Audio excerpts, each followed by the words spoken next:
আমি সামনে এসে কিছু বলার জন্য অনুরোধ করছি। প্রিয় ভাইরা, আমরা একটু ভিতরের দিকে চলে আসি, জায়গা আছে গেট ছেড়ে দিয়ে আমরা একটু ভিতরের দিকে আসি।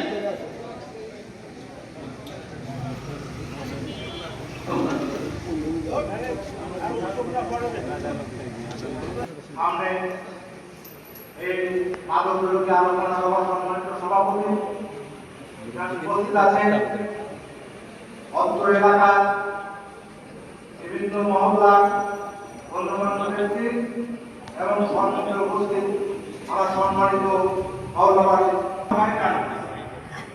যে মাদক একজনের জন্য, একজনের পরিবারের জন্য, একজনের সন্তানের জন্য এবং সমাজের জন্য কত মানে এটা আমরা সমাজের যারা মুরব্বী আলোচনা আমরা প্রায় করি, সেদিন যে হঠাৎ করে আমরা মসজিদের বারান্দায় যে কোনো বিষয়ে আমরা কয়েকজন মুরব্বী বসেছিলাম, হঠাৎ এখন 10 প্রান্তে কিছু লোক এসে আমাদের বলতে এই ব্যাপার। তখন আমরা এবং সিদ্ধান্ত নিয়েছে আমরা মিটিং করে আমরা এর পরের দিন যারা মাদক বিক্রি করে হঠাৎ করে তারা এসে পর্যন্ত আমাদের কিছু কথা যারা বলতে বলে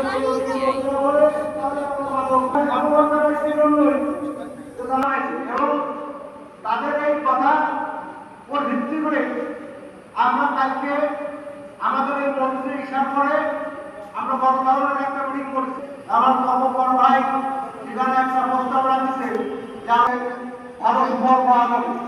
তো সেই প্রস্তাবটা হয় আমরা আমাদের পার্টিতে 4টা সমাজ আছে, আমি আশা করি অবশ্যই ভালো এবং মহলের কাছে তারা আমাদের সহযোগিতা করবে, এটা আমি আশা করি।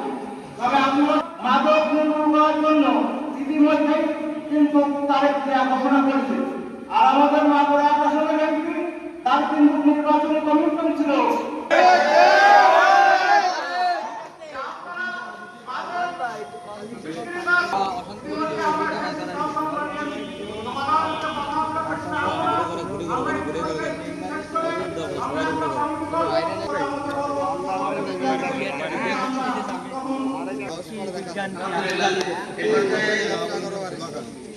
এবার আপনাদের সম্মুখে লিখিত শোনানো